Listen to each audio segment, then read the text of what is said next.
to your pit stop for all things auto, the NDTV Auto Show. I'm your host Mugdha Mishra and I got to drive the Tesla Model Y. Here are my first impressions.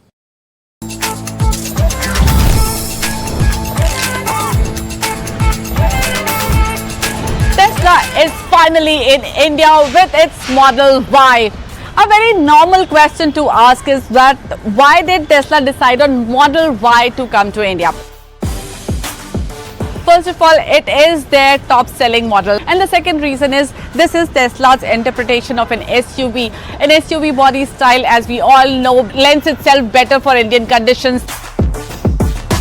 The look focuses on aerodynamics. Look is simple, clean lines so that it offers less resistance against wind and you get better range. The turn indicators are integrated in this light bar. The headlamp unit sits below. Now we all know Tesla relies on cameras for its autonomous driving and you get many. These alloys are again designed for aerodynamics. You can't see any charging point anywhere and that's because it's hidden inside this tail lamp. You get the spoiler treatment on the boot lid. New connected tail lamps, I really like these over the ones which were there earlier in the Model Y. No Tesla badge at the rear, and these letters get illuminated by this diffuse light coming from the top and it looks very nice. There's over 900 liters of boot space. You can fit in 2 large size bags here and you can fold the second row in 60-40 ratio and create over 2000 liters of space for luggage carrying. This is the most important thing in this Model Y. This is the motherboard of Model Y. For that matter, in any Tesla, the screen is the most important feature. You can see there is a glove box here, but there is no lever, no button to open the glove box. You have to go on the screen, press the button and the glove box opens. That is the level of the dependence on the screen. Then of course you adjust your ORVMs, your seats, your steering adjustment, all of that through this control screen and this button. This is a very universal control button which is very important, and once you want to adjust something, this is the button that you generally use. There is a dash cam mode, so when you activate it actually records the front and the rear camera output. You can of course activate camera and it will give you a very nice 360-degree view. You can also, there's something very interesting for safety. There is a sentry mode in this. Sentry mode, basically when you activate it, once your car is parked, the car will start recording everything that's going on around it. So if somebody comes close to your car, you will get a notification on your Tesla One app. You do not get Apple CarPlay or Android Auto with Model Y, but the navigation system on this is backed by Google. So you get Google Maps, so it's very easy, very convenient to use. You can of course adjust the autopilots, you can lock your child locks, your windows lock, all those things. You can use the lights, adaptive headlights if you want it, not want it, all of that. Well, they look rather simplistic. The quality seems fine to me. I think everything that I see feels like it's good quality material. I haven't noticed many panel gaps, etc. I think they are well put together. But if you compare to other luxury car products, you might find them a bit too simple. The sense of space that you get on this second row is superb. There is this single pane panoramic sunroof giving you excellent visibility from outside. There is this large glass area. The wheelbase of this car is roughly around 3 meters, so you get very good knee space, foot space. The seat is wide enough so you sit quite comfortably, good thigh support and very good headroom as well. Despite the fact that this is a sloping roofline, you still get good amount of headroom, so you sit quite comfortably. The sense of space is great. You get 2 interior color options. One is this standard all black, then when you pay a little extra you have the option of choosing white interiors as well. Well, right now Tesla gets some ADAS features in India. The full FSD is not available in India right now because of legislation. But the ADAS works brilliantly, does not feel very intrusive, and you can customize it to your liking. The ride quality is slightly on the firmer side, so you can feel all the undulations, all the bumps on the road inside, but it's not uncomfortable. It absorbs those bumps pretty well, but you do feel them when you are moving on Indian roads. What's interesting is that you can choose the way the steering behaves as well. You can choose a light steering, medium, or a little bit more strong feeling from the steering. And again, you can change that from the screen, and that can be a little tricky, but I guess you need to get used to Tesla more than Tesla getting used to you. So you get 3 traction control modes as well. There is auto, there is slippery, and off-road assist. I'm quite liking the visibility that I'm getting from here.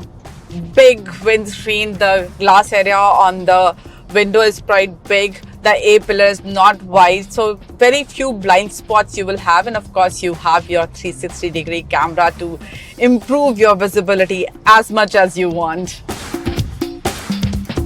On that note of acceleration, I must tell you that this RWD standard does 0 to 100 in 5.9 seconds, and the long range variant gets 0 to 100 figure of 5.6 seconds, and it feels pretty quick, pretty fast. I just love how this screen shows the traffic around you. It detects an MPV, a sedan, and it will show you exactly that, a hatchback, all of that. But Tesla Model Y definitely is something that is turning heads and will continue to turn heads. And when you are sitting inside, you probably will feel good about it. Model Y is only available in rear-wheel drive configuration in India. 2 battery packs are on offer. The claimed range is between 500 kilometers and 622 kilometers. The standard variant, which is priced at Rs 60 lakhs, does a 0 to 100 kph in 5.9 seconds. Deliveries for standard variant begin in September. Shell out 8 lakh rupees more, you get more range and more performance. The long range variant does 100 kph from standstill in 5.6 seconds. Deliveries will commence by end of 2025. Model Y is ultra-fast charging compatible. 10 to 80% charge in under half an hour with 170 kilowatt fast charger. Tesla is putting up 16 superchargers across India, with 4 apiece in Delhi and Mumbai. For home charging, Tesla will be providing an 11 kilowatt AC wall box charger to its customers. US President Donald Trump has announced a 25% tariff and penalty on exports from India effective August 1st. He has cited difficult trade barriers, India's business with Russia in many sectors, particularly oil and defense, as the reason for setting new import tariff rates. The setback is likely to be felt in the auto components sector, where US is India's biggest market for exports. India exported over $7.35 billion worth of components to the US, marking an 8.4% increase compared to the previous year. Experts believe the new tariff rate could affect margins of the auto component manufacturers based in India. Two-wheeler OEMs could also face trouble in taking advantage of demand for motorcycles in USA. Triumph is all set to launch the Thruxton 400 Cafe Racer on August 6th. To build excitement, the brand released a creative teaser showing a coffee cup with latte art shaped like a motorcycle, perfectly reflecting the Cafe Racer spirit of the Thruxton 400. The bike was recently seen testing in an undisguised form, offering a clear look at its design elements and confirming its production-ready status. The motorcycle will be based on the Speed 400, using the same engine and chassis, with of course the Cafe Racer cowl and few other design updates. BS is working on diversifying its motorcycle portfolio across the globe. The motorcycle maker launched the Gold Star 650 in India last year and has now revealed two new motorcycles at a show in UK. The first is the BSA Bantam 350, which is based on the Java 42FJ. The new model also revives the famed Bantam nameplate. Next is the BSA Scrambler 650, which will be based on the Gold Star 650 but will have a Scrambler-like design. In fact, BSA India has already released the images of Scrambler 650 on its social media handles, indicating a launch in the next couple of months. For full details on all stories, log on to NDTV Auto. So we know Ultraviolette to be a rather innovative and technology-driven electric two-wheeler manufacturer. So they are selling in 10 countries across Europe, and over the last year and a half, they have been testing the F77 in Europe, and they have received some really good feedback, which amounts to over 70,000 gigabytes of data points, over 80 lakh kilometers ridden on the F77 in Europe particularly. So what Ultraviolette has done is taken all those data points and made some revisions to the firmware, to the software, the motor control unit and the battery management unit, and made it more thermal efficient. What happens in this case is that the performance is optimized, and the motorcycle, now that we know it as the F77 and the F77 SuperStreet, gets a new riding mode which is called Ballistic Plus. There are 3 riding modes in total: Glide, Combat and Ballistic. Ballistic will be replaced by the Ballistic Plus, and this will be also rolled out to existing customers of the F77 and the F77 SuperStreet. Nothing changes on the motorcycle in terms of design or features except the addition of the Ballistic Plus ride mode, which makes the motorcycle even better should you want to go fast. We get you a comparison between Skoda Kylaq and Mahindra 3XO. Which one is better suited for you? Find out in this story. Two cars with similar body type foster similar ambitions to capture the entry-level SUV market. I have two latest entrants, the Skoda Kylaq and the Mahindra XUV 3XO. How do these cars stack up against each other, and where should you be putting your money? Let's find out in today's video. For the matter of comparison, we have the top-loaded spec of both the cars, but if you look at the price chart, well, they go up the ladder almost at similar price point. But at the higher end, where you get ADAS features and electronic parking brake, the XUV will cost you almost 2 lakh over the Kylaq. In terms of design, Kylaq can be considered a baby Kylaq, more proportionate in design. I like the curves and arches on the Kylaq. There's this blacked out grille, and this color complexion with 17-inch alloy wheels look really nice. The only odd design element, if there has to be one, has to be the tail lamp design on the Skoda. It's too small for my liking. But on the other end, the Mahindra is pretty different. It's a Gen Z of cars. It has got design elements which stand out. The grille, I haven't seen something like that in a long time. It stands out, sticks out. But then where Mahindra gets more marks is the overall dimension. It has got better ground clearance. Overall width and height of the car is more, which means on the road this will feel more dominating. Both the cars, top models, ride on 17-inch wheels, but then in terms of size, the Mahindra gets a few extra points. Both these cars are new age cars, hence if you want to splurge, both the manufacturers will splurge you inside the cabin with features that are really defining the segment. You get 10-inch display here, the Mahindra gets slightly bigger, 10.25-inch. Both the cars get fully digital driver display, auto dimming IRVM, wireless charging. Sunroof, however, the XUV gets panoramic. This one is a smaller sunroof, but the fit and finish on the Skoda is really premium. It has got multiple layers, and I like this olive touch on this panel. There is levels of plastic used, but overall there's a sense of premiumness that you can associate with Skoda. Couple of features that are kind of exclusive to the Kylaq are these front seats, which are electrically adjustable and also get ventilation feature. Also, the seats are leatherette, black finished. On the XUV, you get light colored interiors, which means it's really difficult to maintain them from getting soiled. Now again, thanks to these light colored fabric, it's also the XUV which is more airier, feels more roomier. What supports the cause is the best in segment wheelbase, 2600 mm of wheelbase, and I can move around my leg. Even if you are 6 foot or above, I don't think there'll be any issue if you are spending long hours here. However, very tall individuals might have a little bit of a problem with the head space. Also, this is the widest cabin in the segment, which means if you're fitting 3 people in the second row, this one would be the comfiest among a lot of SUVs in this segment.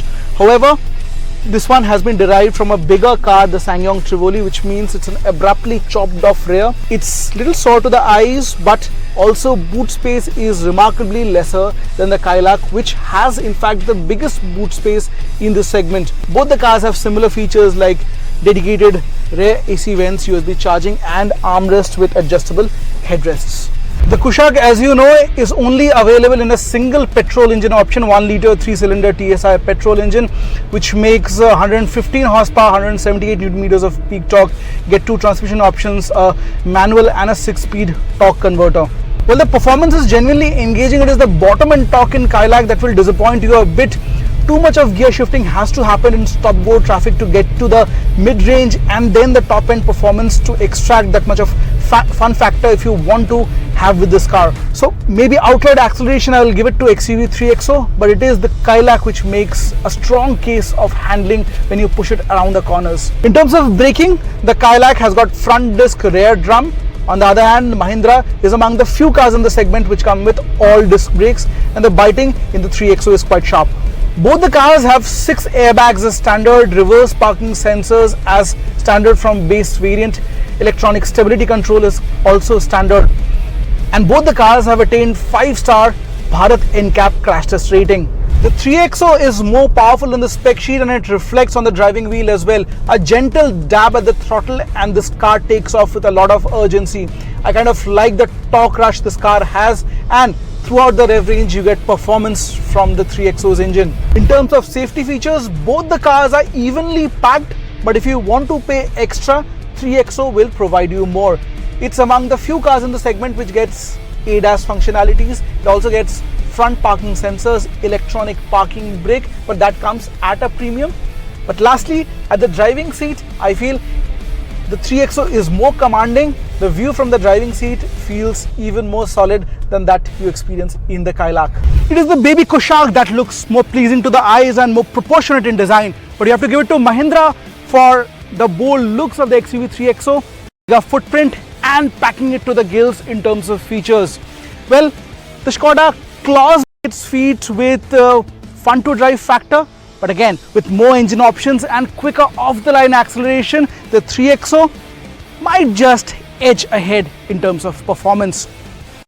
For 2025, Toyota has done something which is quite fresh in the segment. They have introduced something called Neo Hybrid. In simpler words, they have added a motor generator 48 volt system, which in other words is also called a mild hybrid. The Fortuner Neo Drive is slightly under 45 lakh rupees ex showroom, and the Legender variant tops over 50 lakh rupees ex showroom. Now, does that 2 lakh differential really make a lot of difference? Let's hop onto the driving seat and tell you about the experience of this mild hybrid on offer. Well, the technology on display with the Neo Hybrid of the Fortuner isn't a new technology all that while. This was introduced last year.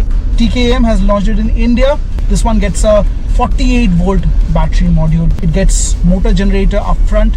Then there is combination of a DC-DC converter and a 48 volt battery module, and all this in sync gives it that extra thrust. It stands at 204 horsepower and 500 Newton meter of peak torque. Now at startup you feel that little bit of difference. It feels way more smoother, it's less vibey. You'll also see a difference when you stop the SUV at a traffic or a red light. The ISG integrated starter generator helps in saving that extra bit of fuel. It cuts off every time you have halted the SUV, and you gently dab the throttle or take your foot off the brake, the engine comes to life on its own. We have seen this technology in smaller cars. It's the first time we are seeing in a diesel hybrid combination in this segment. There hasn't been a marked difference in fuel efficiency. Company has not revealed numbers of FE figures. However, company says you can gain over 40 kilometers in tank to tank. In terms of features, Legender obviously gets more than what you get in the Fortuner. Things like wireless charging, you get 360-degree camera, Android Auto, Apple CarPlay, 8-inch connected display here. However, there has been a feature miss. In fact, it has to be revised with both the variants. the front seat ventilation has gone out of the picture, and company says it's trying to formulate a way to bring it back. There's a small change in the display as well. You have now eco charge power combination of the battery provided here, which tells you real time whether the power has been extracted from the battery or the engine is supplying as a source. Certainly the Neo Drive system had got a lot of perks in its sleeve, but then somebody who is sitting in the third row will be in extreme discomfort because of this. The 48 volt mild hybrid system along with the DC-DC converter has been placed here between the second and the third row, which means the space is extremely cramped for anybody sitting here, and this will be completely unadvisable to spend hours here. In fact, this will be best suited if you fold down the third row and make it more of a cargo volume. Well, that's all for today. I'll see you next week. Till then, drive safe and take good care of yourself. Bye-bye.